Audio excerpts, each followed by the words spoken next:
You're listening to Renegade Broadcasting.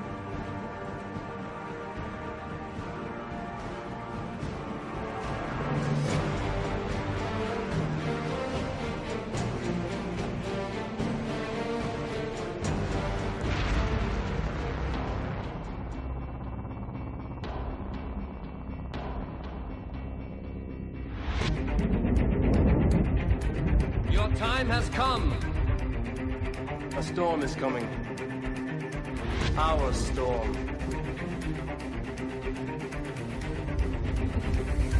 And when it arrives, it will shake the universe.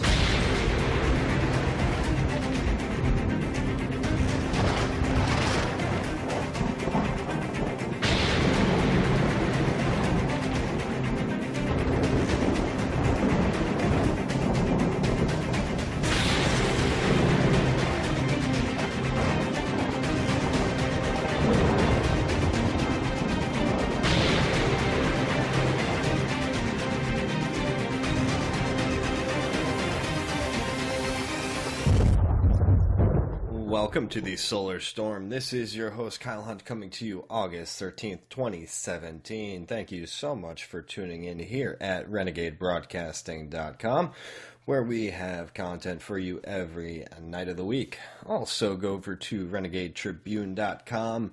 Lots of great content coming out over there as well. Additionally, RenegadeVids.com is a place where you can find a lot of the different videos that Sinead and myself have produced. We're still coming out with new things all the time. We have announced, or at least put out the trailer for, the opium documentary we have coming up. The opioid epidemic has been completely manufactured, and when you look at the whole history of opioids, going back, thousands of years, you start to understand the big picture a little bit better. This is something that has been with us for a while and has been used to control and to make a whole lot of profits. So if you want to support that, go check out the trailer and you'll find the link there. We have a lot to discuss here tonight. So much has taken place this past weekend, particularly in regard to the Unite the Right rally. And I'll be discussing that for the first half hour. Sinead could be coming in for the second half hour, and we'll share some thoughts. And then in the second half of the show, I'm going to be discussing a little bit more about the Confederacy and the role Jews played in slavery. I think it's very, very important, and it relates to the Unite the Right rally. The reason that I think the alt-right was so successful is that they were able to manufacture consensus.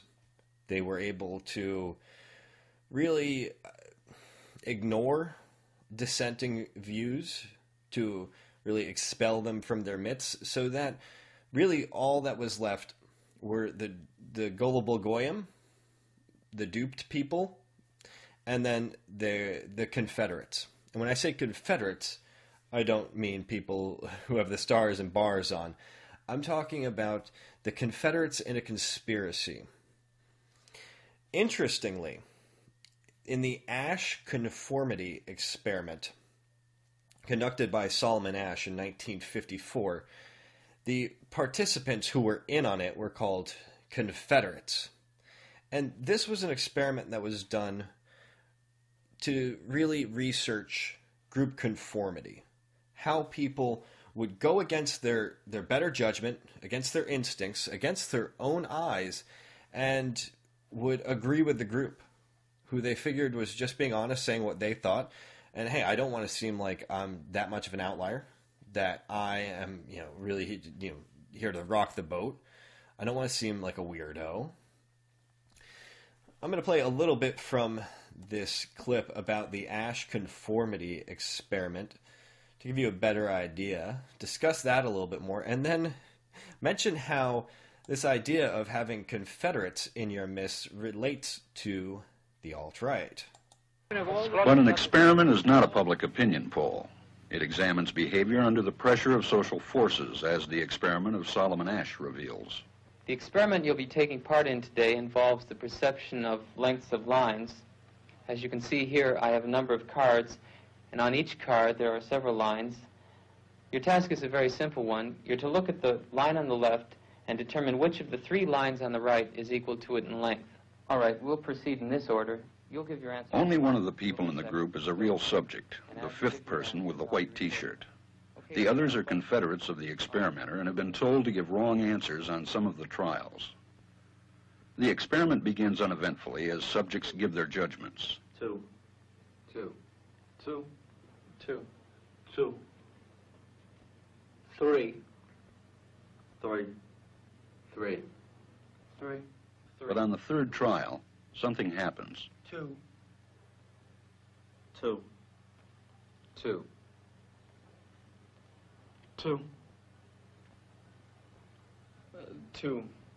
The subject denies the evidence of his own eyes and yields to group influence. Asch found subjects went along with the group on 37% of the critical trials. But he found through interviews that they went along with the group for different reasons. 1. 1. They must be right. There are 4 of them and 1 of me. 1. This subject's yielding is based on a distortion of his judgment. He genuinely believes that the group is correct. 1. 1. 1. 2. 1. Look at that Renatard.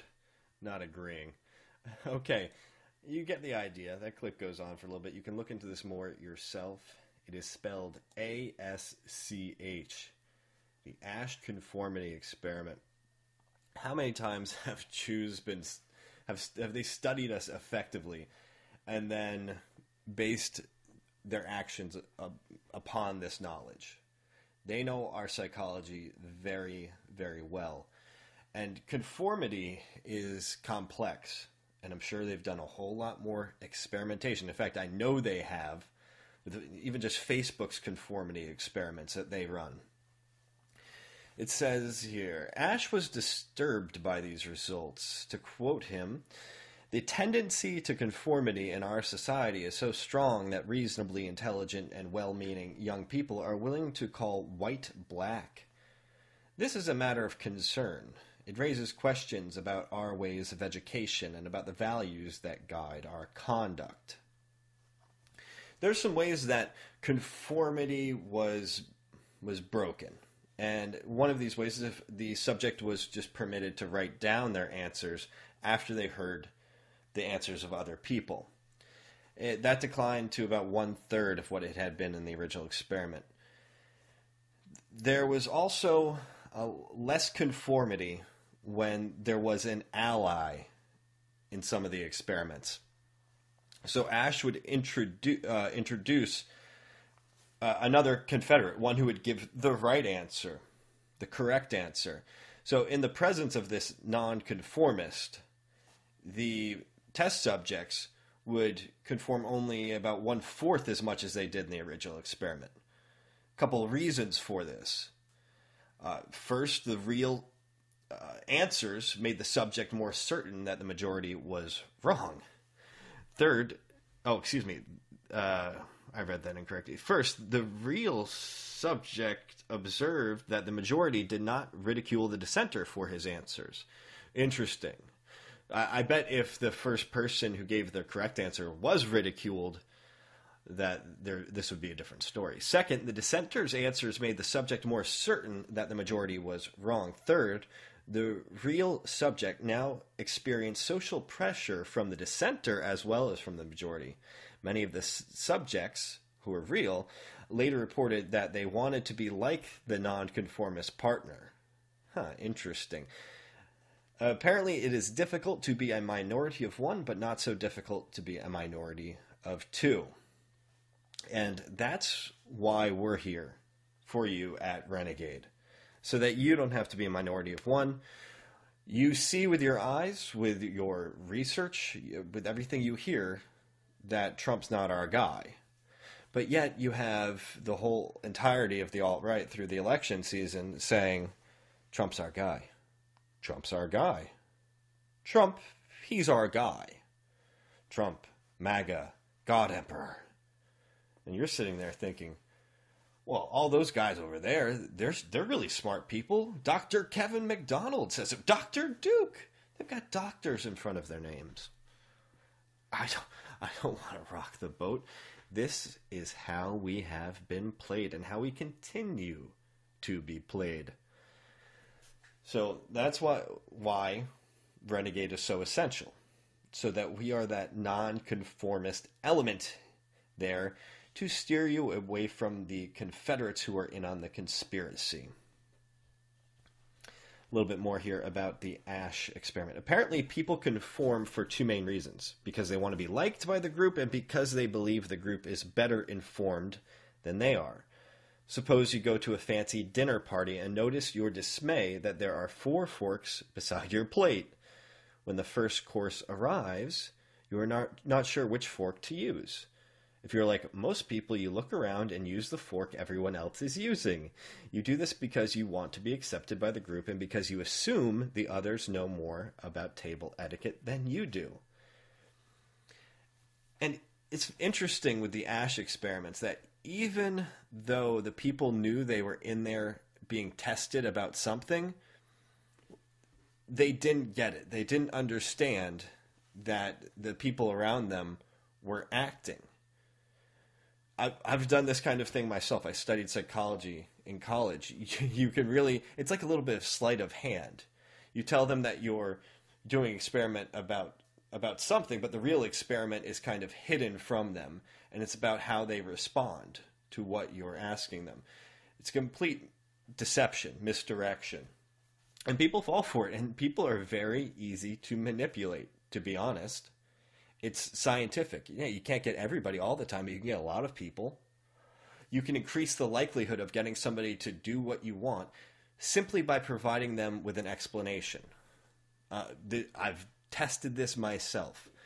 For example, let's say you want to cut somebody in line to use the copier at your school or at your office. If you just go up and say, "Excuse me, could I get ahead of you in line?" They'd probably say no. But if you go up and say, "Excuse me, I'm running late on a deadline," or "I've really got to go, do you mind if I get in front of you?" Sure, it could be a lie, or it might actually be the truth. Either way, it doesn't matter. That person is much more likely to comply. You will find that if you know some of these psychological tricks, you will see people using them all of the time, and you'll be much less susceptible to manipulation. Hopefully, our audience out there has not fallen for this. Some people have broken the spell recently, have come over to Renegade, but most of you out there are real renegades. You understand the score, and you know that when people tell you no enemies to the right, no punching right, it really means no criticism, and what that really means is conformity. You cannot have a dissenting opinion. Yes, it's a big tent, but we will not tolerate dissension of our de facto leaders. Unite the right. Consensus. That's what they have been seeking to build. And also what they did with this Unite the Right was that they established a huge guilt by association. Essentially, everybody in the right is connected and unified. And so now you're all terrorists. Let's get into this a little bit. I put out an article today, the day after Unite the Right, titled "The Alt-Right Was Led into a Trap in Charlottesville. Pro-Whites Now Seen as Terrorists." It has done pretty well. So please do check that out. Just making sure everything's going all right in the chat. Have some good chatters in there. A good number of people. Welcome. Thank you for stopping by. Okay, so as most of you are well aware, in 2014 I organized the White Man March. One of the big points about the White Man March was that it was going to be decentralized And it was not going to involve any pre-planned marches where you're pulling permits. It was to be flash demonstrations, just distributed activism, letting people get creative. We weren't trying to get any large amount of people in any one particular location because we know we are surrounded by enemies and we are living in Zog. And this Zog police state has become ever more repressive. So we developed tactics to get around that. And it was effective. One person got beat up a little bit. One person, and that's because they were trying to do one of those kind of classical marches.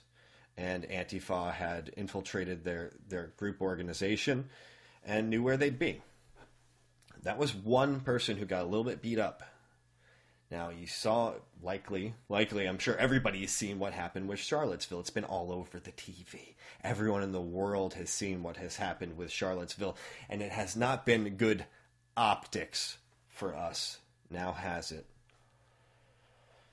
And I always made sure with what we were doing with White Man March 2014 to get white genocide in there, seeded, so that people would look up white genocide. And that also a key was that we controlled our imaging. We controlled the images that were released, except for when they staged a couple of Klan guys in their uniforms to go and join a protest going on, or just a banner, holding up a banner on the side of a highway, and then, the news comes up and photographs. I don't really even care, though. That wasn't great optics, and that was the one that they used to smear the White Man March over and over again. But we were able to accomplish a lot with essentially no losses. People weren't getting doxxed, and nobody was killed in a supposed terrorist incident. So I think my idea there had merit. And looking at Charlottesville, it just shows why we shouldn't amass like this. Like, we should expect a fair fight, that we should expect that Zog will uphold their end of the bargain, with free speech. No, absolutely not. We are in enemy territory. The Bolsheviks won. The communists. The Jews. They've taken over the right wing, too, with the neo-Cohens. They took control of America, and they took control of Americans' minds as well. So that's why I have to be smart with how we approach things. Torch rally, I'm not going to complain so much about white men marching with torches. I'll complain about who's leading them and some of the things that they're spouting out. So the first night, Friday night, they were out there and had this big torch march up to and around the Robert E. Lee Monument. There were some SJWs surrounding it, a small contingent. And there were chants of Black Lives Matter by these people. That's fine. Go for it. They think that this is all about slavery. We'll get to the Confederacy. But the response by some of the people, you could hear on the live stream, Black Lives Splatter, Black Lives Splatter. And then they start fighting. How juvenile and how idiotic does that sound? Black Lives Splatter.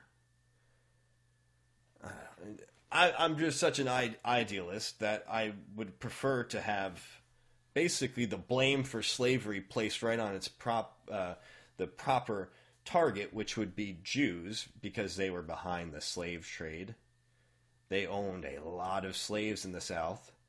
They were a huge part of the Confederacy. But no, we're going to shout back Black Lives Splatter. That's great. So the actual Unite the Right rally this past Saturday, lots of violence, insults, chants, memes. You had a black guy with a makeshift flamethrower. You had a black guy in chains. That was pretty creative. He's making a point. He's making a good point. That's actually pretty decent optics. You might think it's really silly, but that he's framing the debate there. And most of these guys just go right along with it. You're like, essentially, yes, we are white supremacists and we are endorsing slavery.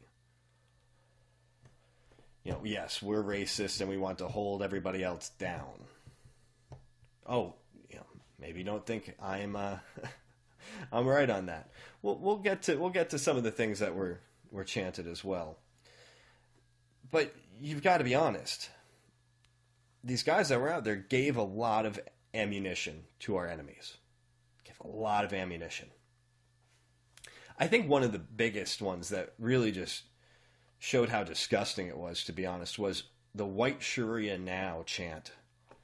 Something that's all about torturing and raping white women.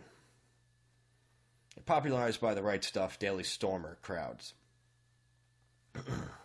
White Sharia Now. White Sharia Now.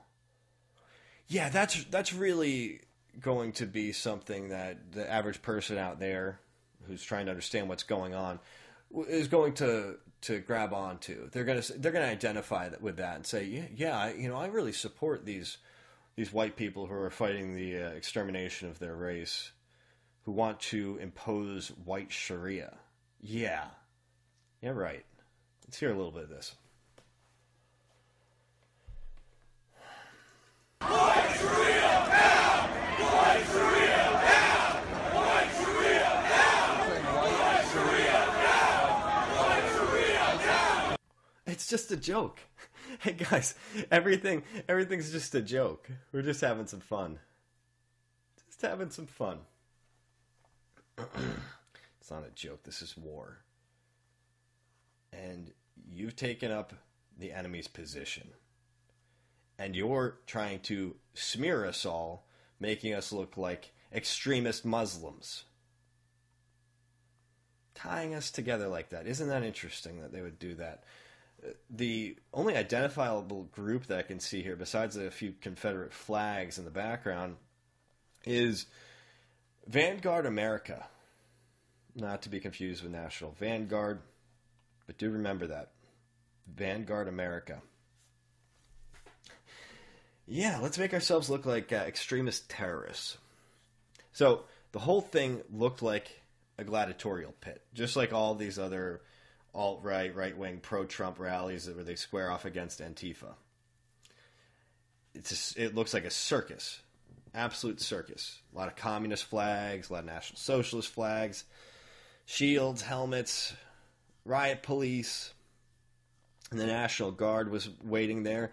Also, these armed militiamen, I don't know who they really were. I think they were unidentified militia. And that very well could have been some of the actual federal agents. They looked like them. These guys were definitely trying to look like that in all their camo, well armed. Apparently, the alt-right people were asked to disarm and not open carry, and were led into the slaughter there. Nobody got slaughtered, but yeah, a lot of people did get hurt. So, because this was enemy territory, with the mayor, the assistant mayor, who's the West Bellamy, he's a Black Panther. The mayor's Jewish. The Governor McAuliffe, all these the police, they were conspiring to thwart the rally. So it didn't get far. How would people expect that this would actually be allowed to take place when all these forces were aligned to stop them? Because the law is on your side? No, the law is not on your side. The judicial system is not on your side. We are in enemy territory. They do not live up to their own rules that they set out. They let the Antifa, the lefties run rampant. But some people just think, I guess, because the Zog Emperor's in office, that things have changed and it's a more friendly environment for the right wing out there. So police stood down, actually, allowed these groups to go after each other, and violence from both sides. And I saw Reinhard Wolf of Red Ice, and I think also Identity Evropa, saying how, yeah, a lot of that was just because it was fun. He deleted that tweet. But, yeah, they were just going and assaulting people because it was fun. Okay, it wasn't always just assault from one side, but if you watch the media, it's going to only show, of course, because the media is enemy media, it's always going to show when the white people are beating up on the woman or the old man or whatever. They're not going to show it being instigated. Of course not. If it was instigated even. And listen, I'm sure some of the people out there are decent white people who are trying to stand up for their heritage. But you were led into a trap. And you should have listened to us instead of your leaders who are obviously working with the Jews. You had people seemingly surprised that the police weren't protecting the white nationalists. Hunter Wallace, the Virginia State Police, did not keep Antifa separated and allowed them to mace, pepper spray, and attack countless people. Yeah, supposedly Baked Alaska got some bear mace in his face. That could have been faked. But right beforehand, he was cheering on the Zog troops as they came in, the riot police. Yeah, Blue Lives Matter. And they let him get it maced. Let's talk about how they tied in terrorism here before we get to the break. So after the rally was declared to be unlawful because the police allowed it to become complete mayhem, a Dodge Charger, like the General Lee, the statue that everybody's rallying around, like the General Lee from Dukes of Hazzard, that was a Dodge Charger. The Dodge Charger speeds off down a street and plows into a bunch of communists, Antifa, leftists, who the media, of course, are going to say completely nonviolent. And so you have one person ending up dead, supposedly. It looks like the person actually died. It looks like there actually was violence here. I don't know if the person who said was driving the car was actually the guy. And many more injured.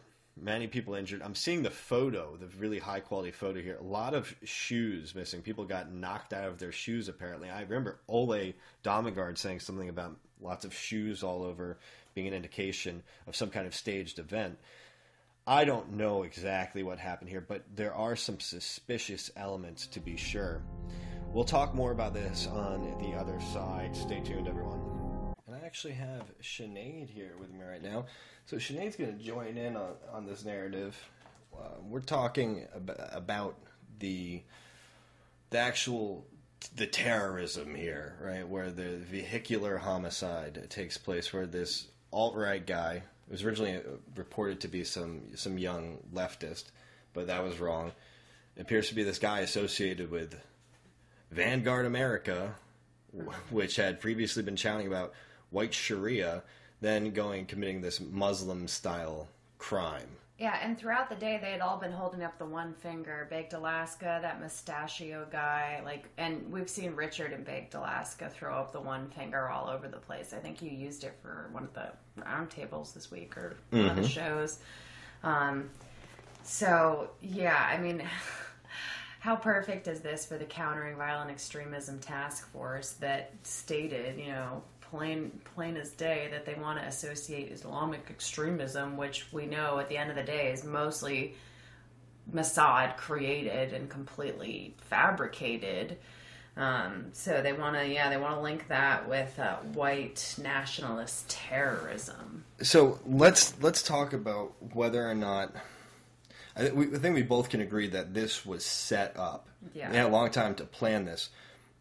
We just can't determine if anybody was legitimately hurt. It looks like, from your perspective, I agree. It looks like people. Yeah, because I was looking, I watched the video several times. I do think that Faith Goldie was obviously in the right place at the right time. I don't think that was just an accident, because I almost saw this live. I watched it after someone had sent it, but she's just right there, starts her live stream right there, a couple minutes before, and then this happens.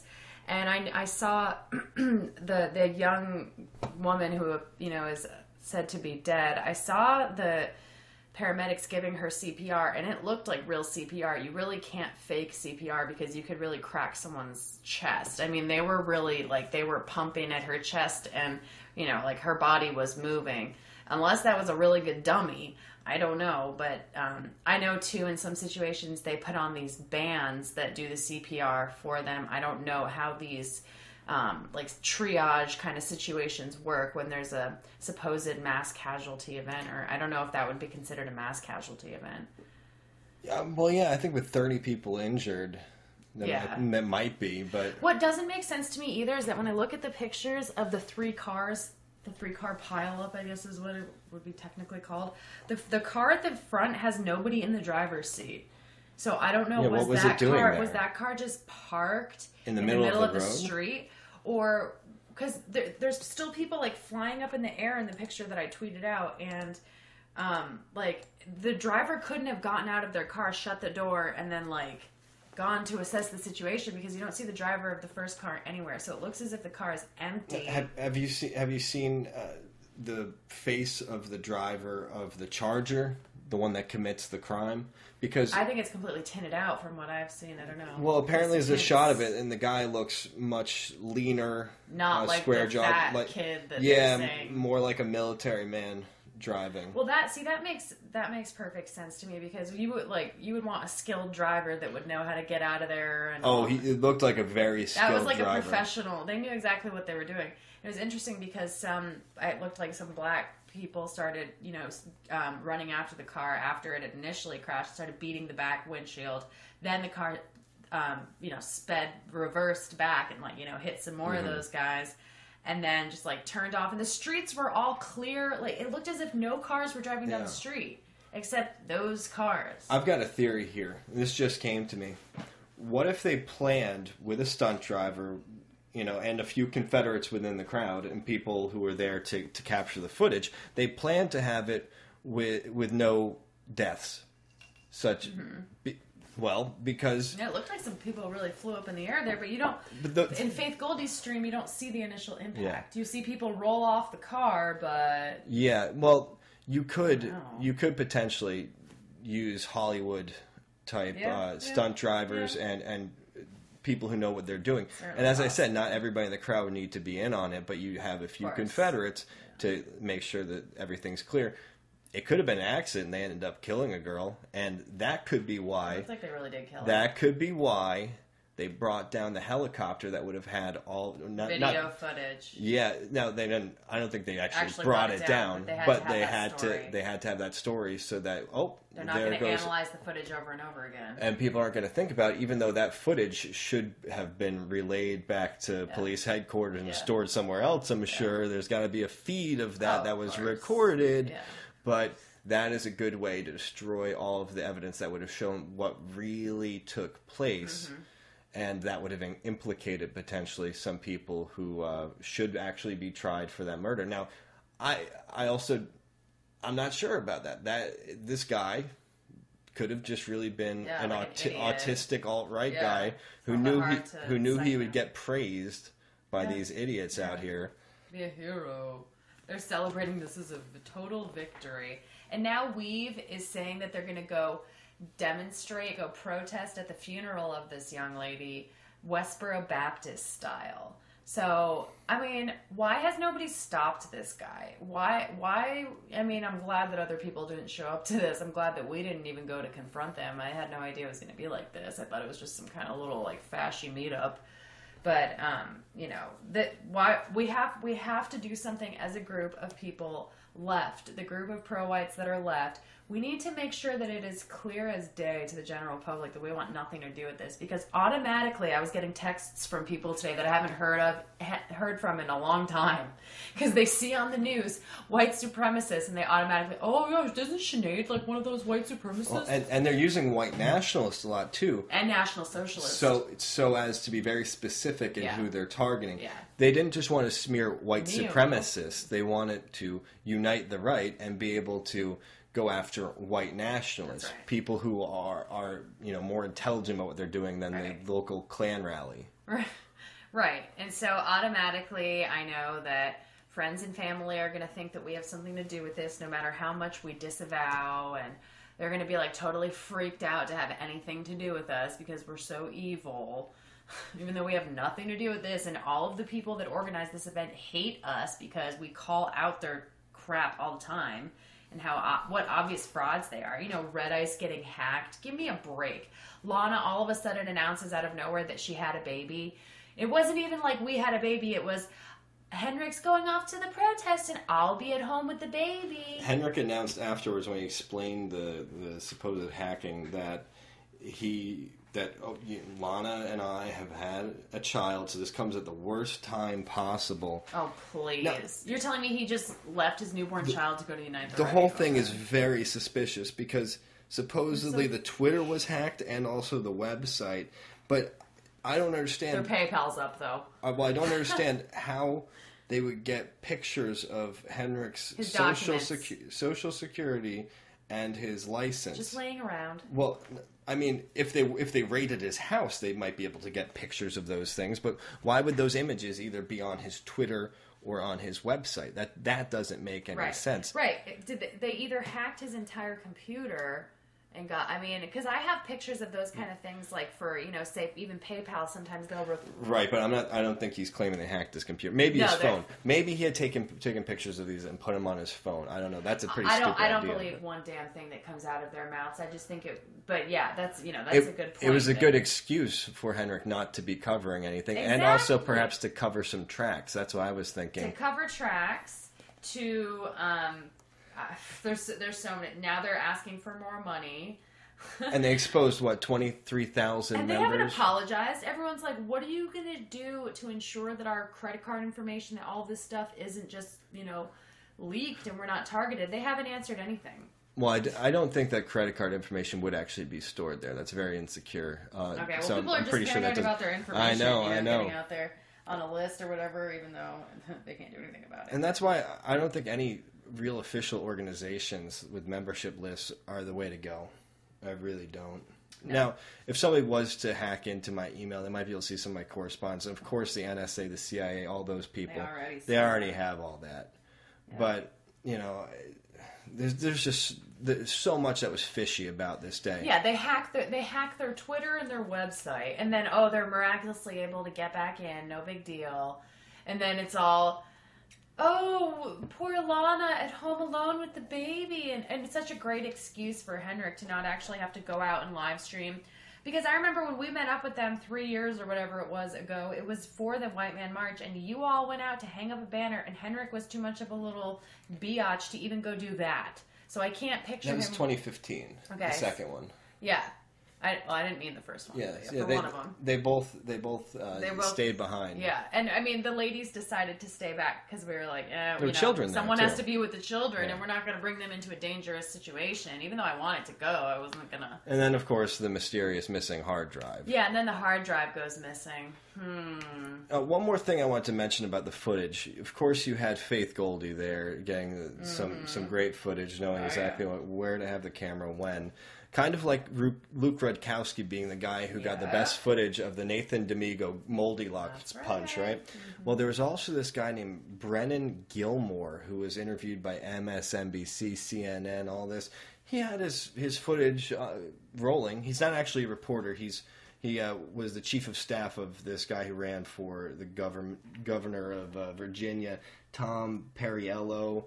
He was a foreign service officer. He's tied into Coney 2012 and he's one of these state actors out there. He's tied in with everything. Yeah. He very much one of those leftists. Mm-hmm. He got the footage of the car starting, before it did even anything suspicious. He had his footage of the car. Yeah. So they're tipped off. Okay, think about this too. There was like a Dodge Charger roadkill ad or something. Yeah.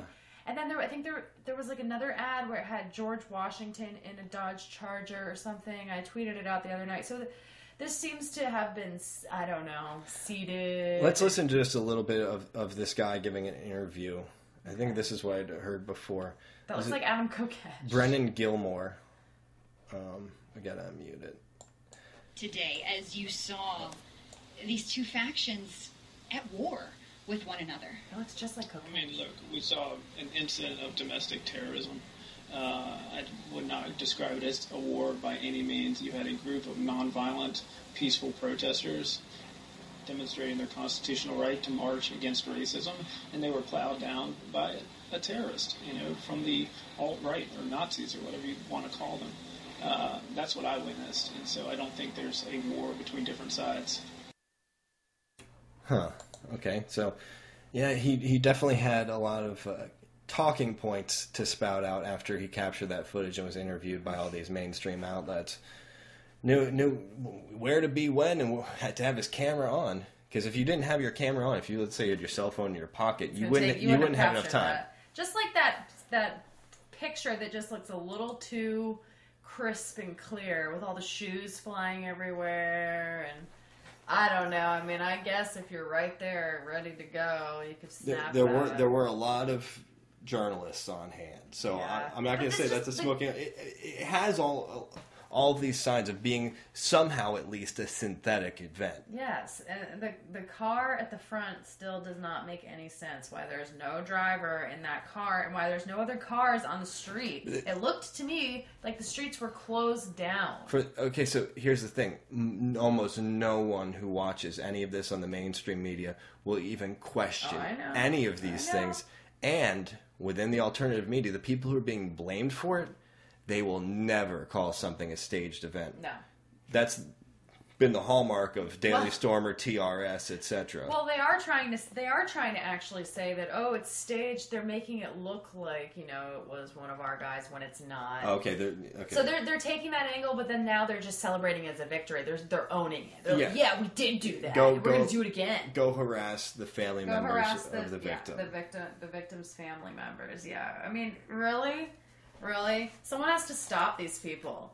If you know they're organizing near, like, if you people are near Charlottesville, or if this girl's from there, or whatever, you find out this funeral's going on and there's going to be Daily Storm, like, I don't say join Antifa, but, like, these people need to be stopped, and people need to know that they're not associated with us. I don't really know how we're going to make that possible when people don't even really, like, speak out at all. We tried to tell people about countering violent extremism. We tried to break that story to everybody, and no one gave shit. It all adds up right now with white nationalism being tied into Islamic extremism. Mm-hmm. You even see in the DHS statement from Elaine Duke that you have the words counter violent extremism. She says DHS personnel have been in contact with Virginia state and local law enforcement to offer any assistance necessary to deal with today's horrible and violent incident in Charlottesville. What we have seen today has no place in our society. DHS will continue to work closely with our state and local partners across the country to counter violent extremism in all forms. This fits in. These state actors, you see Richard Spencer with Laura Bush, and you start to connect the dots and you understand this is part of a program. And it's part of a White House program in particular. That is what countering violent extremism. It's a White House program. But these Trump-tards still think that that's their guy, that the White House is on their side. But the White House is actually being it's still occupied by Trump's deep state opponents. Right. That's the narrative that's going on. It's this big old drama within the White House where you've got these different factions, and Bannon and Priebus is gone, and then Scaramucci came and he went, and McMaster, he was an anti-Semite, but Trump says he's a good guy. It's just absurd. And where does it go from here? Now they're using this as a justification to take down more monuments. So it's like, okay, and 2 more coming down Kentucky. Yeah. And then you had all that stuff going on in Seattle today. They're just fanning the flames of this. They want, civil war. They want conflict, and it's going to be sanctioned. And the police are not. I mean, really? Why are you doing this to us? And even that whole thing of, Spencer getting roughed up. I think that's all BS. I think he was getting protected by the police. Of course he was. He was up next to the police. Mm-hmm. So that he would not get hurt. You see this photo of him. He's yelling off, in the opposite direction of the police. He's going right up against them. What a hero! Man of the people, living in his frickin' mansion and being protected on all sides, police and then by his little minions. Yeah, and I love Baked Alaska getting bear maced, and then he's like, I conveniently can't stream for the rest of the day, and I can't put myself in danger because I got bear maced. Henrik also wasn't. He didn't go out and do anything, right? Because they got hacked. And Yeah. Let's see. Perfect. Did any one of the leaders? I didn't see. Oh, I bet Matt Fat Heimbach was out there. For some photo ops. For some photo ops, yeah. Let's see. Who else? They said that Freiberg and that other guy with the shirt off, they all did shirtless videos. There's something to this, because remember when John Friend would just like appear on webcam with his shirt off for multiple people? There's something to that. And they all said the same talking point. They were like, sorry I have my shirt off. We got maced today, and the mace was bothering me. And then Freiberg's like, mace doesn't bother me though. I don't have to take off my sweater vest because mace does not bother me. Trying to act all tough. Oh, man. He was like, yeah, I'm really sad I didn't get to do my speech. It was about how leftists are really stupid and I hate them. And he was like, it had a few good punchlines.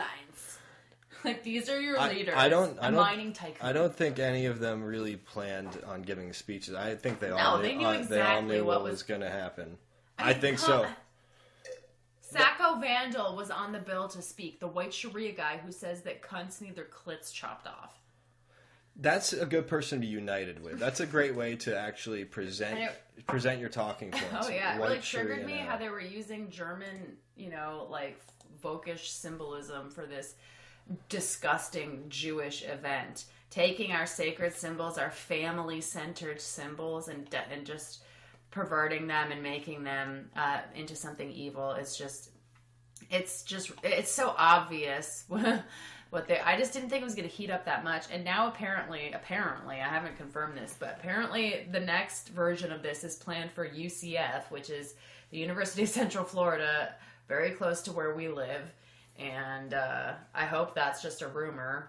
But, this is going to be happening everywhere. This is going to be popping off in every university. Like, we're entering South Africa times, people. I don't know what the hell everyone's doing sitting around waiting for something to happen. I think it's so crucial to point out that Antifa and the alt-right are two sides of the same shekel here.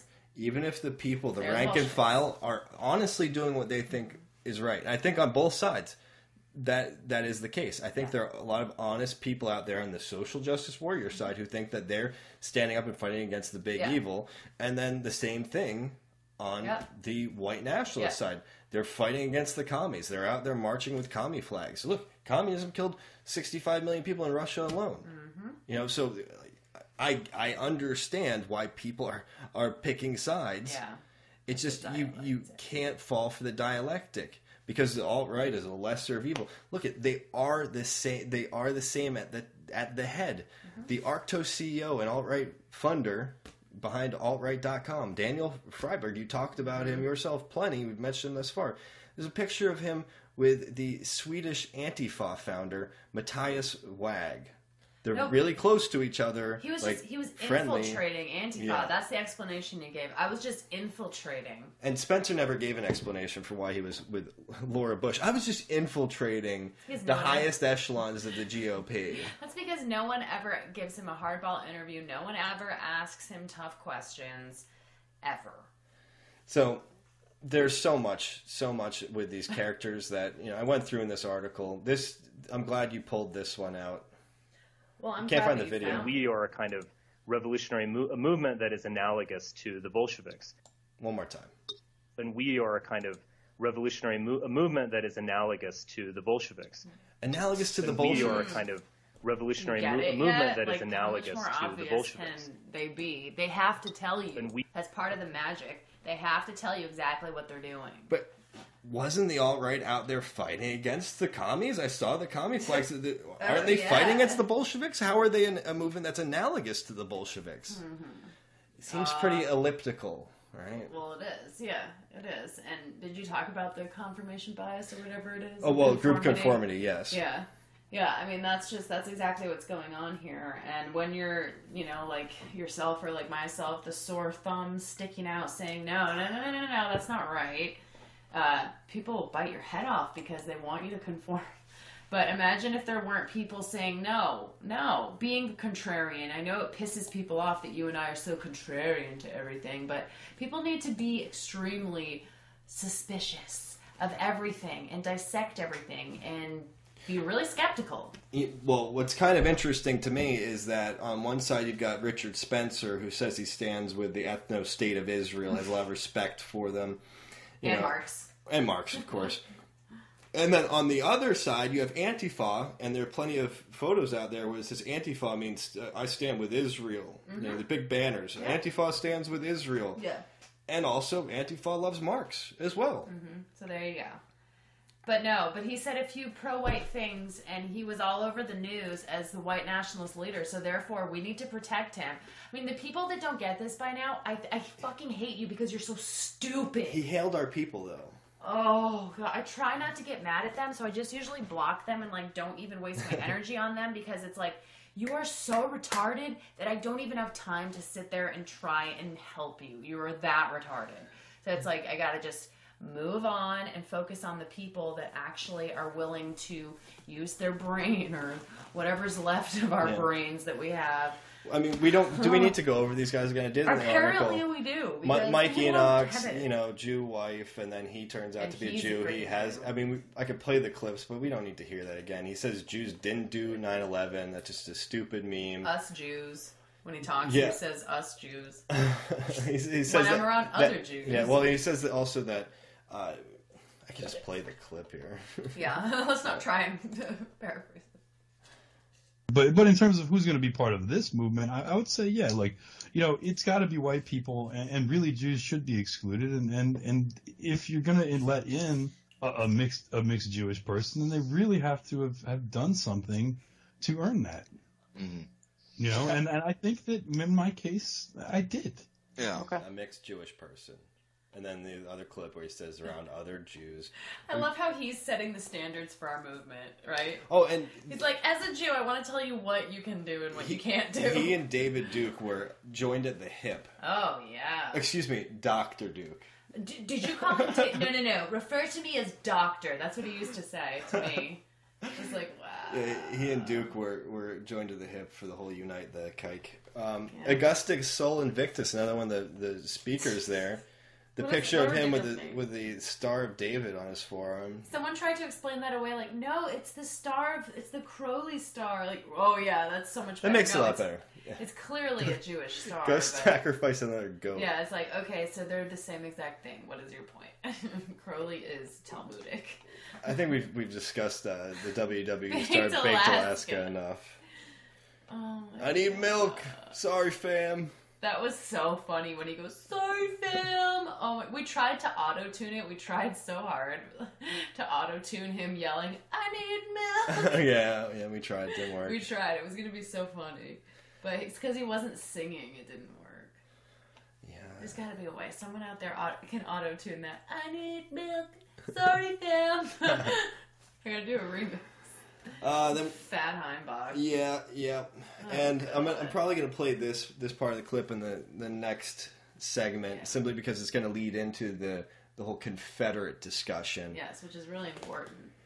Just initially, what are your thoughts on this? Because you haven't done all the research I have about the Confederacy and Judah P. Benjamin and everything, but I personally feel sympathy for the people of the South. And I understand the people who fought in the war were basically used in yet another Jewish war, fighting brother versus brother, literally in many instances. And I think it's a shame that these monuments are coming down. What are your thoughts really quickly just about this whole kind of this move to link up the pro-white struggle explicitly with the Confederacy? Well, I think it's being done by design. Clearly, because to the average person, they're going to think, oh, I want to keep slavery going, and I don't think any historical monuments should be taken down under this pretense. It's obviously genocide. It's obviously trying to erase our history. However, these monuments are going to come down. They're going to continue to come down until the dual Israeli citizens and the treasonous individuals that are running this country and every other white country are taken out of power. So instead of attacking the symptoms, I think it would be good to go to something like AIPAC or just go and, try and alert people at the local level to what's going on, how usury works, how banking works. And the Albert Pike monument hasn't had any calls for it to be taken down. Isn't that interesting? Yeah. Confederate general there. Yeah. Do you know that there's a statue of Lenin in Seattle? Really? Yeah, but that's cool. Yeah, no one cares about that. I guess Dickie doesn't care about it either, because, you know, Lenin's statue. akin to the Bolsheviks, and Marx was kind of right, so. All right, second hour coming up. Stay tuned, everyone. Say bye, Sinead. Bye, I'll be on tomorrow. And Sinead is no longer with me, but she did a video recently that you should listen to about Pax Dickinson, who was one of the speakers who was supposed to be at Unite the Right. Describes himself as a redneck Zionist, and his crowdfunding platform, Counter.Fund, has a Jewish CTO, and he thinks uniting with the Jews is A-OK. Again, he calls himself a redneck Zionist, and for some reason, this guy is scheduled to speak there. Isn't that interesting? Good interview of him with Tara McCarthy, where he talks all about it. Sinead includes that at the end of the video. There's a good article that's written on the Tribune. That was the basis of that video. As for Matt Heimbach, I think this is important here. This is just the beginning of the Matt Heimbach exposed video. And it relates to our topic for the second hour, which is the Confederacy. Well, the first one, for instance, I've been working really hard over the course of this entire summer with the David Horowitz Foundation, because with the vote, as a Christian, have a strong love for the nation of Israel, and so do most members of my organization. The first event we're going to throw is to do a wall of truth, which corrects some of the common misconceptions about Israel and the Jewish people, and where I bring speakers from different cultures and from different races to show everyone that we have more in common than we commonly think. Confederate Week, to involve our heritage, is that the most underrepresented groups of the time period of the Civil War are black Confederates, are the Native American Confederates, are the Jewish Confederates. That, for instance, I was talking to some Jewish students on campus who didn't even know in Richmond, in Hollywood Cemetery where Jefferson Davis is buried, that there is a large memorial to the Jewish soldiers. My idea is not to have some sort of, crazy, racist organization sort of program. First of all, the first event we're going to throw is a Towson Stands with Israel event and promote Western civilization through an event that crosses both religious lines and cultural lines. And you can also donate, because we're a 501c3, so it's tax deductible, and any money that is donated will go straight towards helping our organization promote the same exact values that you... Right. So we went out... All right, that was him, the Confederate flag tie there. Interesting. The Stand with Israel. The Horowitz Foundation. Yes, this is so fashy. No, but he changed. He saw the error in his ways. Just like how Baked Alaska used to be Black Lives Matter and a writer for BuzzFeed, and then he's just welcomed in with open arms. Just so ridiculous, all of it. All right, so we'll get on from Unite the Right, but still keep it on the same topic. Not yet getting into the history, really, of the Confederacy, because before we do, I wanted to get a little bit from Jared Taylor regarding how Jews didn't do nothing. Jews are our greatest ally, and they look white to me. Essentially, his argument here, which I'm going to play, is when he was on with Patrick, and he says that, essentially, we can't blame Jews because there were white people who were part of the abolitionist movement. Do you follow that logic? Okay, let's see. Let's see if you can follow. Headed the communist movement in Hungary was a Jew. I mean, their hands are all over it, Jared. I mean, how can you explain this? Well, what's the Jewish influence in the abolitionist movement? If you're telling me that Jews were behind the slave trade, there was certainly a certain Jewish participation in the slave trade, but it was not by any means exclusively in their hands. And no, the abolitionist movement, this idea of setting blacks up as equal to whites, this was an idea that took root among Gentile whites. Well, I mean, I think in this case the Jews were behind it. They were often using non-Jews as their frontmen. They have done this for a long time. They do that with the presidency. Who are the Jews who were manipulating the Grimke sisters? Well, I'm not familiar with the Grimke Well, then how about William Lloyd Garrison? How about William Lloyd Garrison? Who was manipulating him? Who was manipulating Harriet Beecher Stowe? Who are the Jews behind those people? We know the Jews are in control of this government in the sense that every single non-Jewish president we have, and they've all been non-Jewish, has made a basic call, a commitment to Israel. And this has gone on and on ever since the end of the Second World War. Even before that, I believe that FDR was a major, lack. Okay, so you heard Jared Taylor's reasoning. Well, you can't show me the Jews who are behind these white abolitionists, so I don't know what your argument is even about. Jewish Bolsheviks? I don't know what you're talking about there. Sure, there were some Jews, but it wasn't exclusively a Jewish movement. What I'd like to do now, to also help segue into the conversation about the Confederacy, Jews, and slavery, is play a little bit of a clip from Lana. Why I don't want to become a minority. I don't have this one queued up. I think it's right near the beginning. Enjoy the static sound effect. Okay, I get it. Red Ice, alt-right media. I can't wait until my people become a minority in this land, said no people in history ever. With the exception of self-hating whites who have been fooled into believing that replacing their own people with foreigners is a moral obligation because of slavery and conquest. All races have been guilty of slavery and fighting for territory, but only white people are charged for it. Why? Because we did it the best, and now the... I just love that one. We have to play that again. Guilty of slavery and fighting for territory, but only white people are charged for it. Why?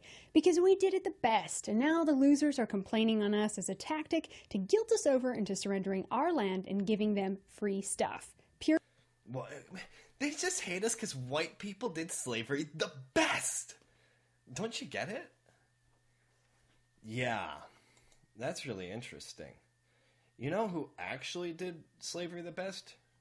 Jewish people. Jewish people did slavery really, really well. In fact, they've enslaved all of us. That's one thing I'd like to see brought up at some of these protests. We're all slaves of the Jews. The left, honest people on the left and honest people on the right, could come to some agreement about some of these core issues, or at least you could start pointing them in the goddamn right direction. Jews are manipulating both these sides, just like they did in the Civil War, just like they've done in so many different wars. Let's now talk about the Confederacy. One of the people I'll be bringing up a little bit later is Judah P. Benjamin. You've probably seen him before. It's the picture of the smiling, bearded, greasy-looking Jew, this plump guy, that Reactionary Jew uses. You remember Reactionary Jew? Lana just loved the interview. She was doing with him so much, releasing 2 hours of it. And that's the one where she just said that she wished that the Israelis would just wipe out all of their Arab neighbors, just level them, just genocide them. Reactionary Jew, he uses the Judah P. Benjamin avatar. It's like, you know, that might not be the best policy. Lana was out Jewing the Jew there. Is that perhaps because her last name's really Loktev? I don't know. Judah P. Benjamin, very, very important figure in the Confederacy. In fact, he was pretty much considered the number 2 man in the Confederacy. And he was... We'll get to him later. How about that? The South. Interesting place. For the regular white Southerner, it wasn't necessarily that fair of a system, to be honest. Their work was completely undercut by non-whites, just like ours is today, by these huge slave owners, the plantation owners, who didn't want to have to pay for their work. Sure, they'd feed and clothe them just like livestock, but they didn't want to actually have to pay for an honest day's work. And actually, they got a whole lot of say in how things were governed. That's because each one of their slaves counted for 3/5 of a vote. So let's say I'm a slave owner, okay? I get one vote, because I own land. I'm a landed gentleman, and let's say I've got 100 slaves. Okay, 3/5 of 100. That's 60 additional votes. So I've got 61 votes. That little family farm down the road, they've got 1. I've got 61. Does that seem fair? Oh, slaves are like 3/5 of a person, so I got all these votes. Why aren't horses, 1/5 of a person? I don't even think basing voting rights on property makes a whole lot of sense. That seems like a way for the really rich to be able to rule over the rest. How many of you actually own property out there, which isn't mortgaged? Or, honestly, none of us do, because we always got to pay the taxes to the state in order to even continue to live on that property. So do you really own it, or are you leasing it from your goddamn slave master? And actually, there are a lot of people in the alt-right who agree that really only those elite of us who own property, lots of property, should be able to vote. Yeah. I don't even think democracy is the way we should go, but if we're going to have a democracy, it shouldn't be set up like that. Well, look, I've got all these employees at my corporation. I've got all this money in my bank account. My say is obviously worth more than theirs.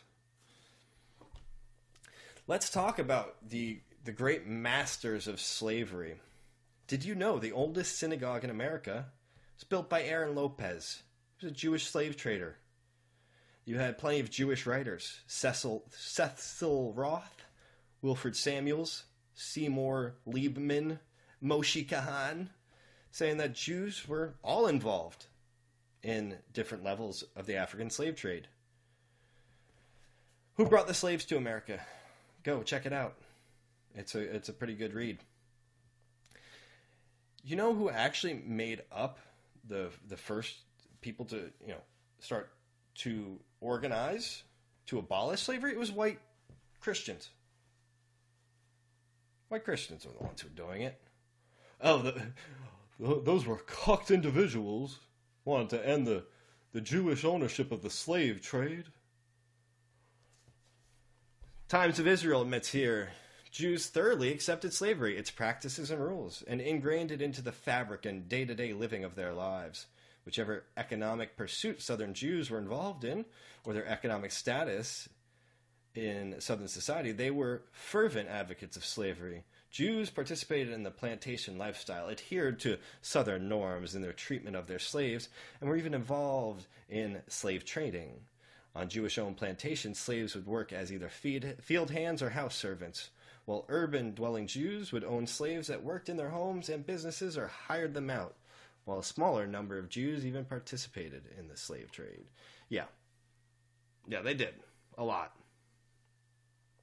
As for fighting for the Confederacy, we have, you had 9 Jewish generals in the North. So the North was very much Jew, but there were several Jewish generals in the South as well.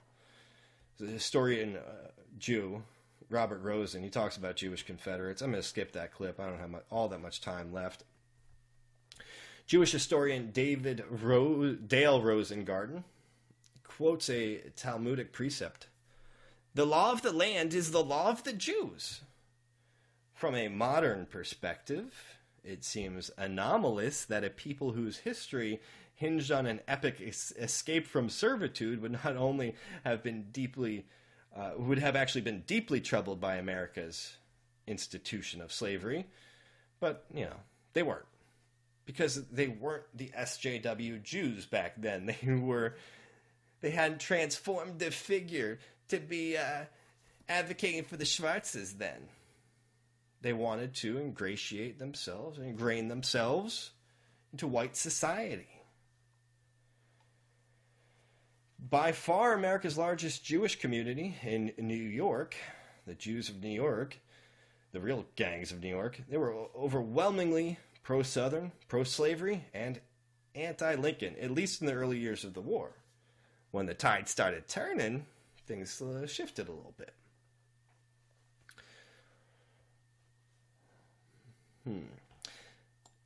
The Jews were very much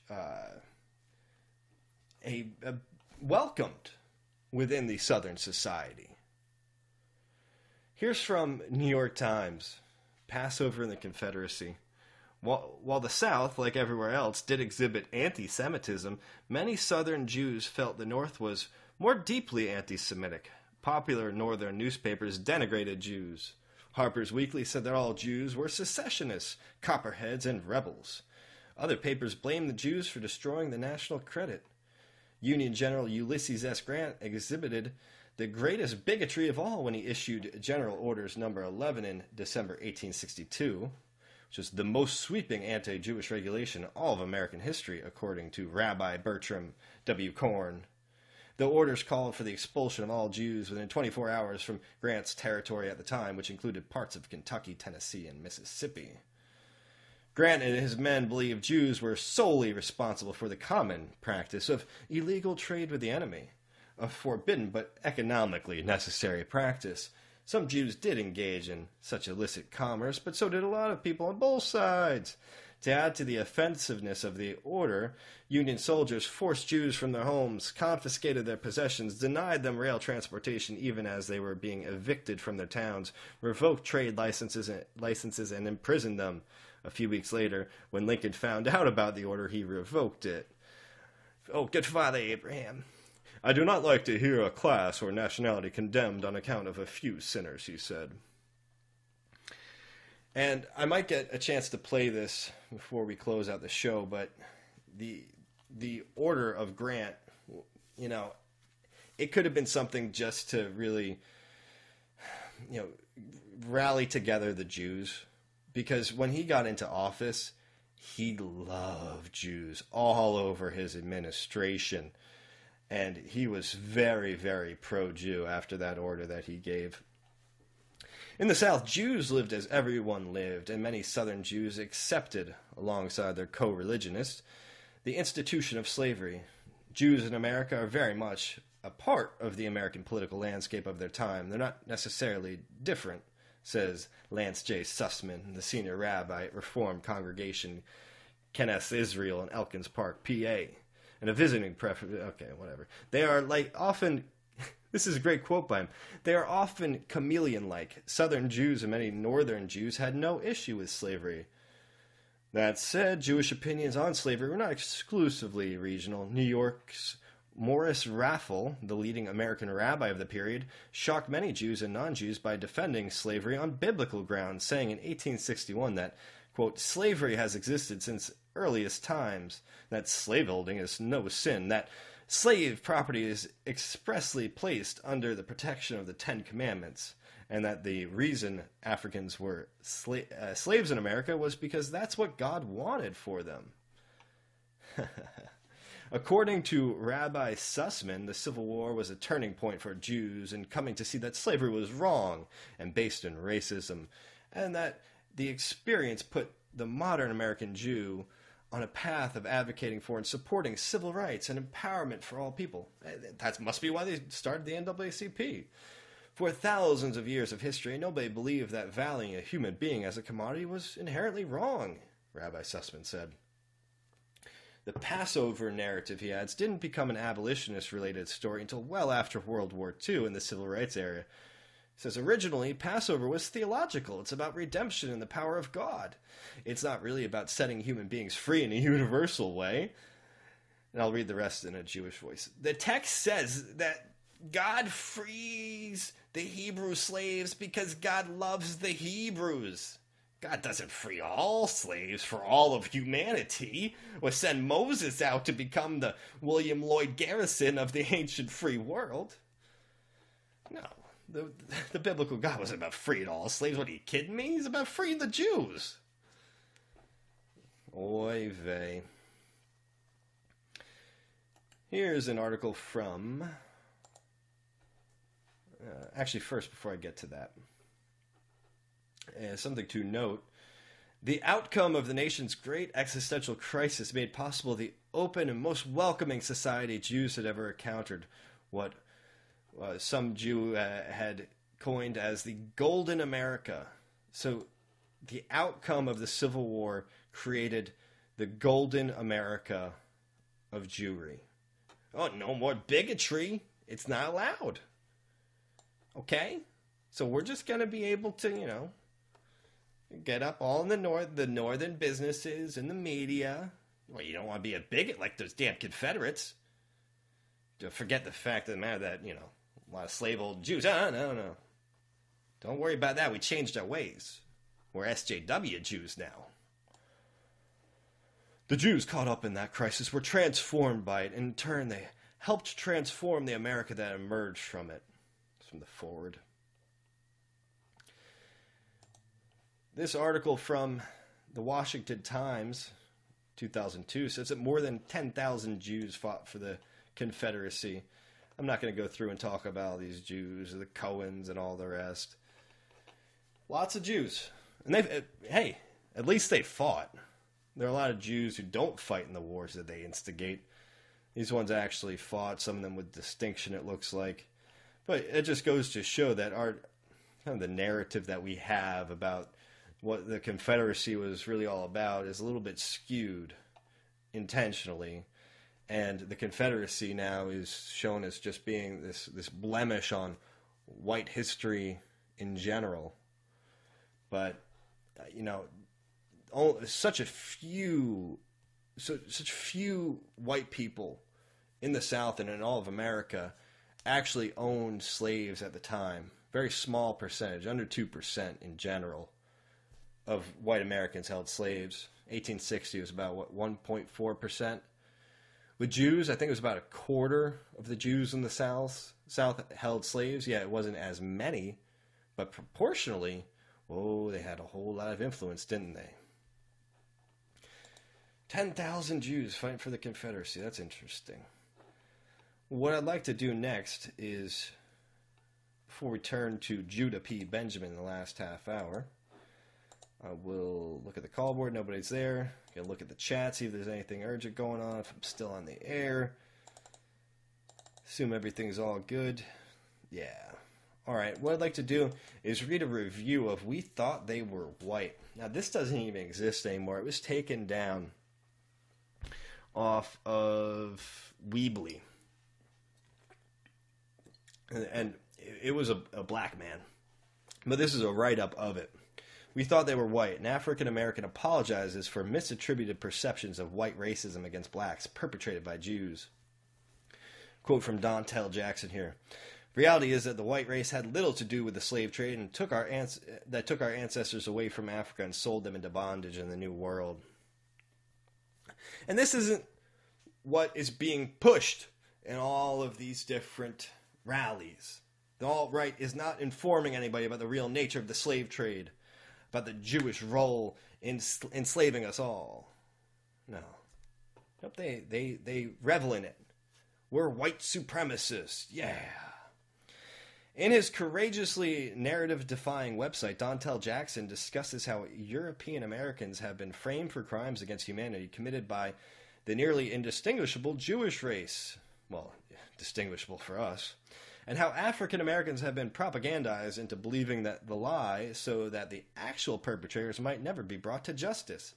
Sadly, European Americans have also been raised in this lie and immersed in a doctrine of shame and guilt that was not theirs to bear, so that when the time came, they would make the perfect whipping boy. Quote from him, whites were and continue to be exploited and manipulated by the Jews, the same as blacks, and their race is even more hated by the Jew. As I said, blacks and whites have some things that we have in common. An enemy who's been screwing us for a whole long time.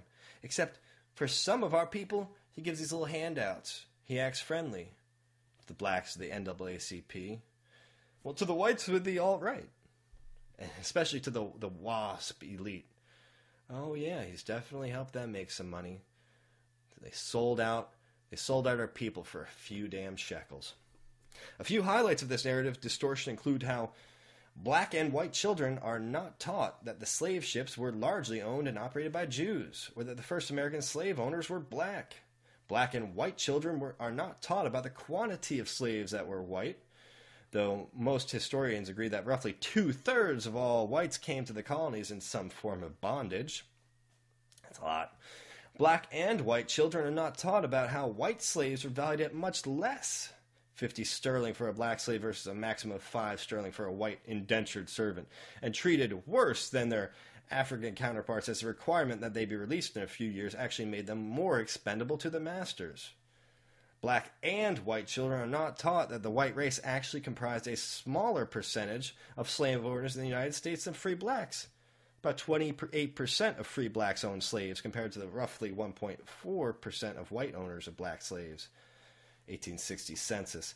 Black and white children are not taught that of the 10 to 15 million Africans who were transplanted to the New World, no more than 6% even went to the Northern Hemisphere. Almost all of them went to South America. But because they're all mixed up down there, they don't need to have the white guilt programming as much. They don't have a strong white race contingent to destroy.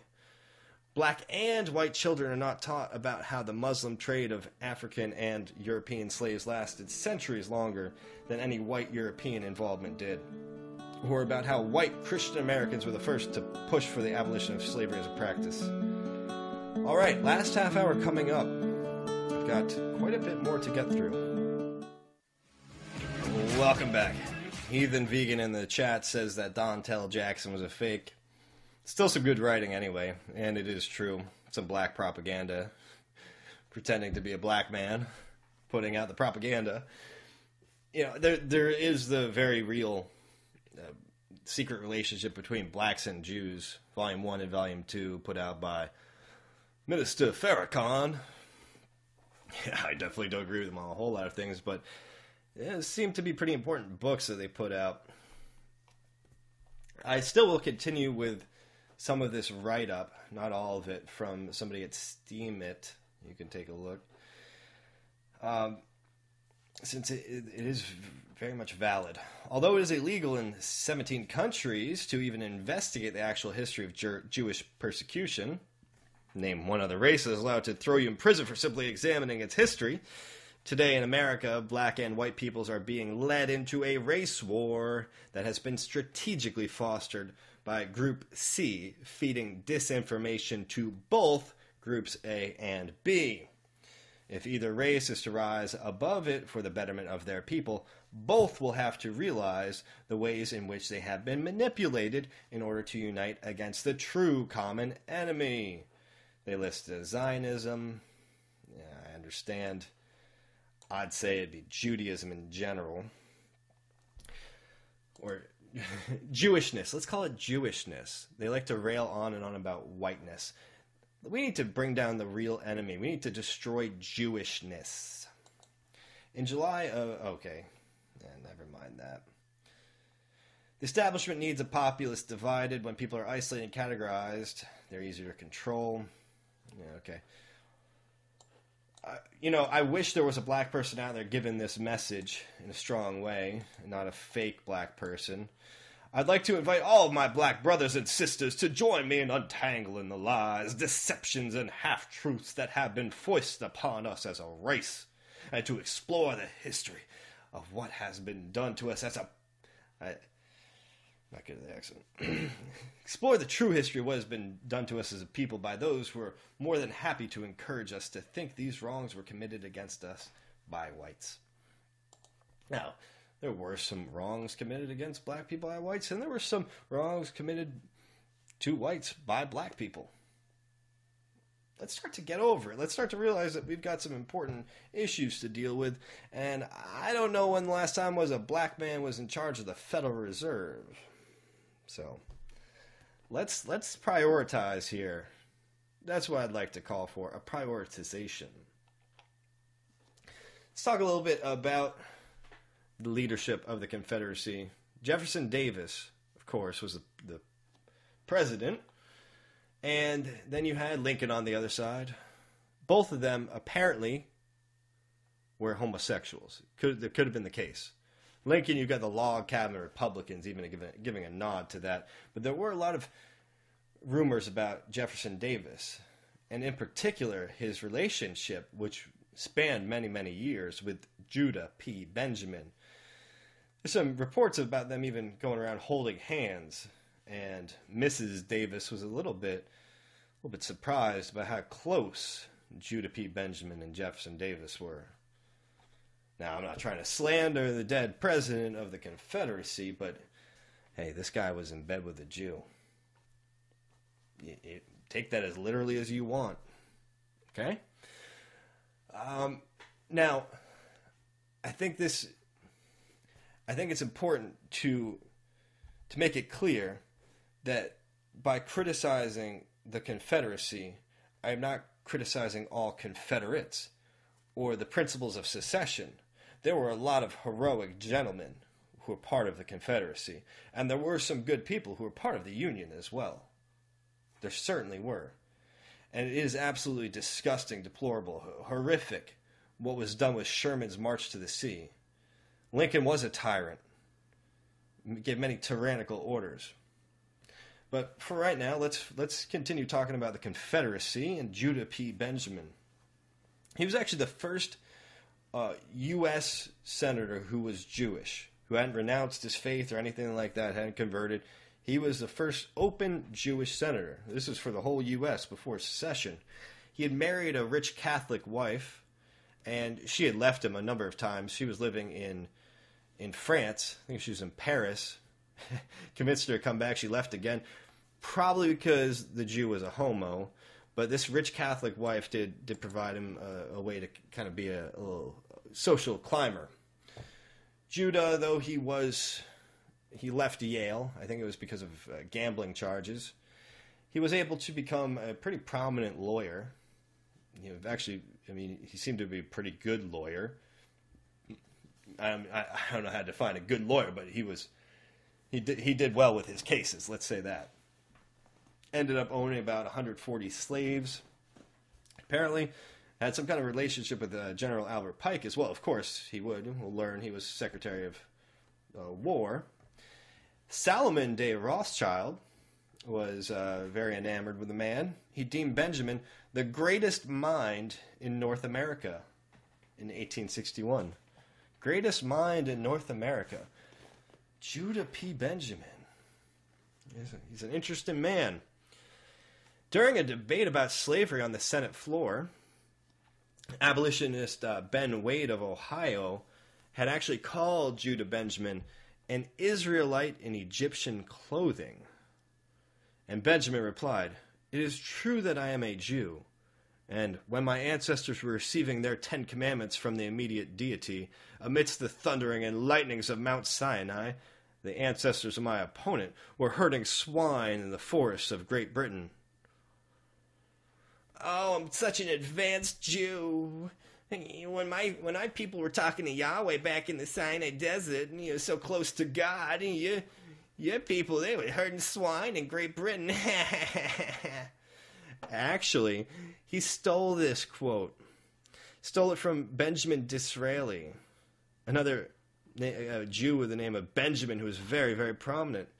Benjamin Disraeli, ruler of the Yiddish Empire, the first Jewish prime minister.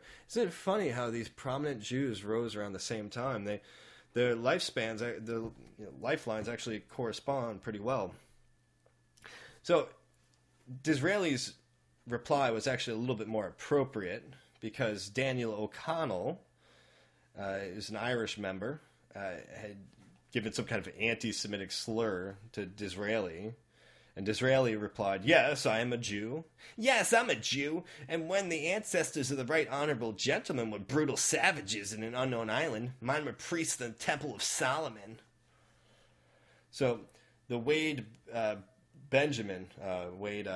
Judah exchange was in the 50s, whereas the O'Connell-Disraeli one was in 1835. So it seems like Benjamin was Benjamin P. Judah P. Benjamin was using his memory and not just making it up out of the blue.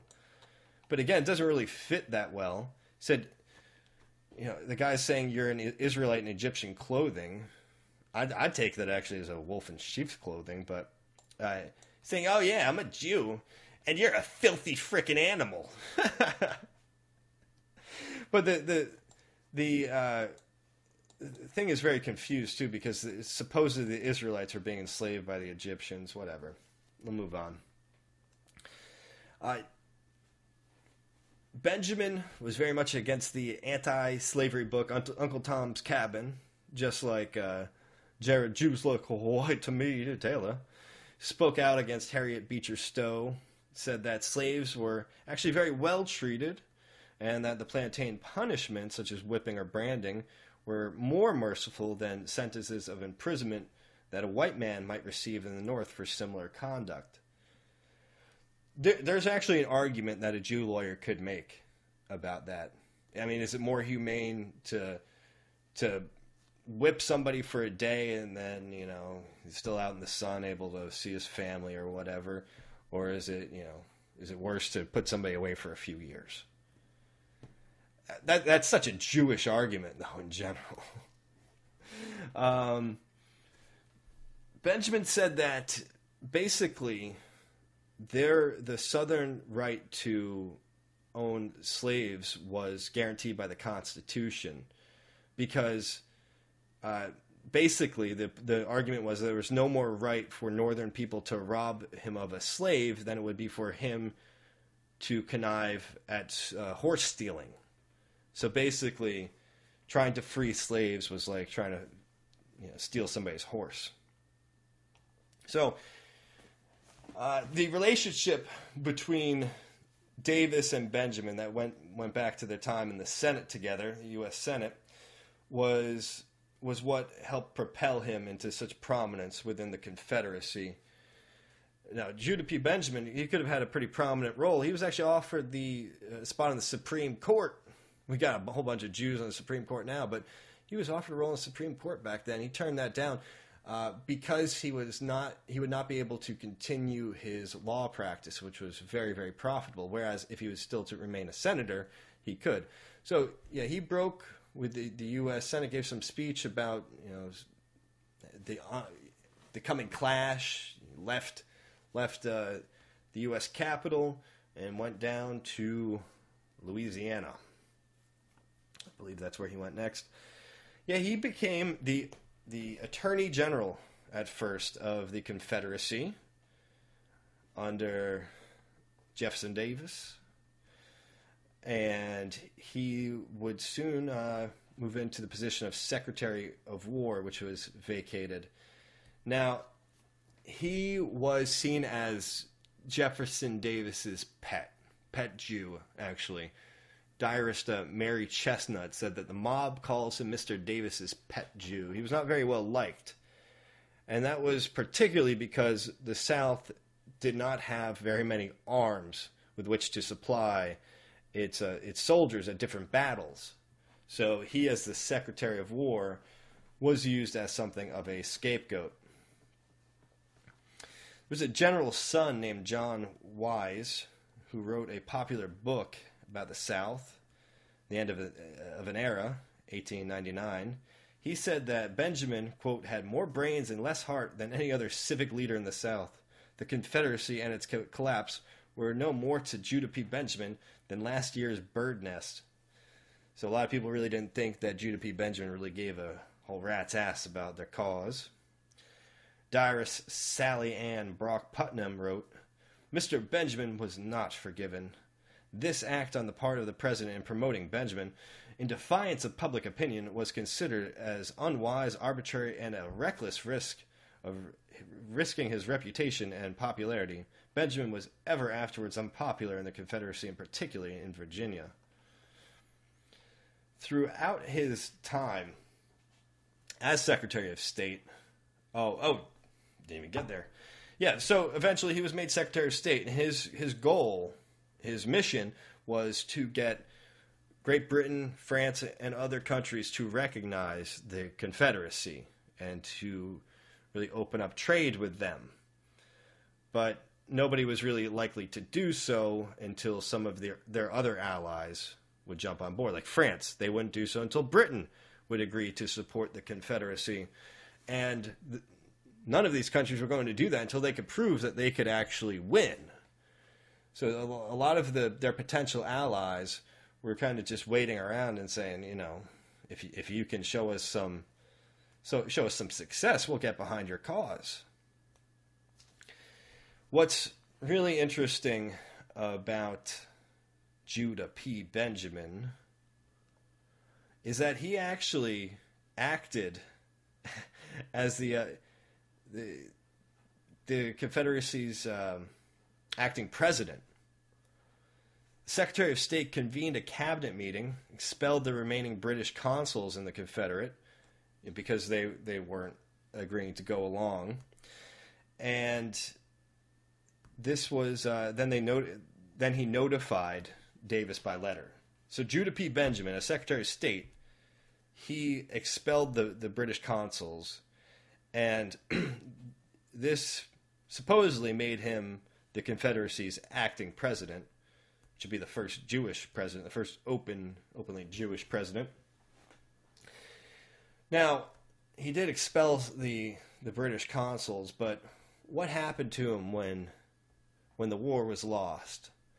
Whereas the honorable white gentlemen, such as Jefferson Davis and Robert E. Lee, who actually had renounced all of slavery and given away his slaves, freed them, not given away, he freed his slaves before the war to make sure that it was clear that his position fighting for the Confederacy was not about slavery. That was not the case with Judah B. Benjamin, who was always pretty much an advocate of slavery, even though towards the end he thought it might be strategic to free the slaves and arm them. This would gain some favor amongst the international potential allies, because they did not want to be seen allying with a slave country when most of them had already freed their slaves. Britain had outlawed slavery. So he thought about freeing them and arming them, but by then it was too late. So Judah P. Benjamin, he did not surrender himself. He did not face justice. And this was likely because of some illicit things he had done. I think he might have been he would have been found out perhaps in ways that he did not want to be found out. Plus, he just wanted to go on and be very, very successful with his career, with his life. So what did he do? He eventually got down to Florida, where he was able to pretend to be a ship's cook, a Jewish cook on a ship, and eventually a British ship was able to transport him over to Britain. And he had a successful legal career as a barrister over there, and actually became the personal barrister for Queen Victoria. Wouldn't you know? So now you know about Judah P. Benjamin, the number 2 man in the Confederacy, Jefferson Davis's pet Jew, who then went over, escaped justice, went over to Britain, and became a very prominent lawyer there. Interesting stuff, I'd say. Yes, the Bar Association. Oh, court. It's called court. You play a game on a court, like the tennis court, and use a racket. It's all a racket, isn't it? Yes. Yes, they do play all sides, heathen vegan. I just wish that people would understand the games that are being played. What is really going on here? It should be so obvious. And as I said, I understand the desire to rebel against the tyrannical American government. I get it. I understand the rebels' cause. I understand how they viewed the northern aggression, all the taxation and the I understand, but we can't allow Jewish manipulations, especially in the age of the internet, to get us fighting another civil war. And yet that's where things are headed. That is exactly where things are headed. I brought up before how both sides, Antifa and the alt-right, are pretty much connected to Soros. Soros directly funding Antifa. But then on the alt-right, most of these people are Trump-tards. At least were. Trump doing big business, being in debt to George Soros in the past, and currently involved with Jared Kushner. Come on, guys. We've talked about all of the Jews and part Jews that are leading the alt-right. We need to get beyond this. We need to come up with some good tactics of informing our people about all of these important issues. I'm not going to be made to feel guilty for slavery in America. Certainly not. But I'm not also going to go out there and risk all of the ground that we have made by attending a stupid rally that is intended to supposedly raise issues and make sure that they don't take down our heritage, which will do nothing actually to actually preserve the legacy of white people in America. What did they actually accomplish? Even if they had been allowed to speak, what would they have accomplished? Oh, everybody would have changed their minds and then that statue would have stayed up. As we've already discussed, more statues are coming down because of this controlled opposition, alt-right crap. I'm going to play a little bit of a clip here about how Jews were expelled by Grant and then the position that they had in the United States afterwards in his administration.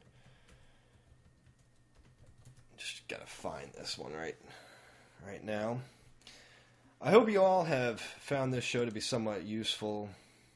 It's the Confederacy is something you could spend days and days and days on, talking about the Civil War, all different battles, what it all means. And I don't mean to simplify it down to just, both sides are Jewish. I try to make it clear that I don't want to dishonor the dead, but tying our movement to the slave-holding South in the present day is likely not the best idea.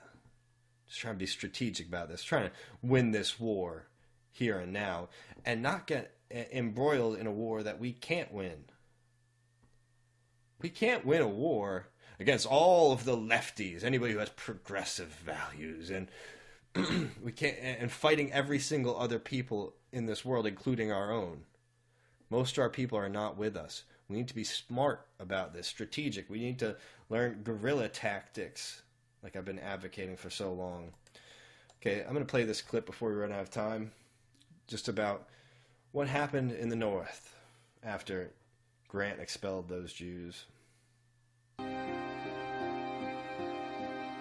December the 17th, 1862, an order goes out from Grant's headquarters that Jews as a class are hereby expelled from his territory within 24 hours.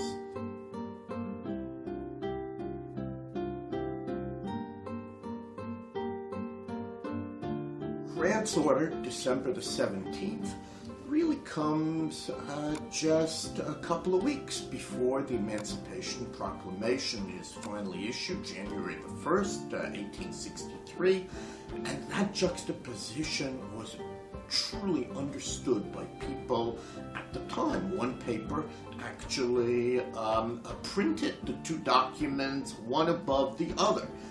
In Jewish eyes, it suggested that perhaps black Americans were now to be freed, and the new persecuted minority would be the American Jew. Jews, I think, were petrified One of those Jews, a man we otherwise would never have heard about, his name was Caesar Gaskell. He is outraged.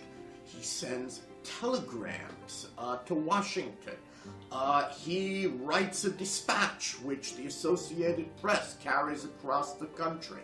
And he personally travels rapidly down to Washington, spreading news of the order wherever he went, gets to Washington, uses a congressman, and rather quickly gets in to see Abraham Lincoln. Lincoln is clearly outraged. According to an account published years later, Lincoln biblicizes the events that had transpired.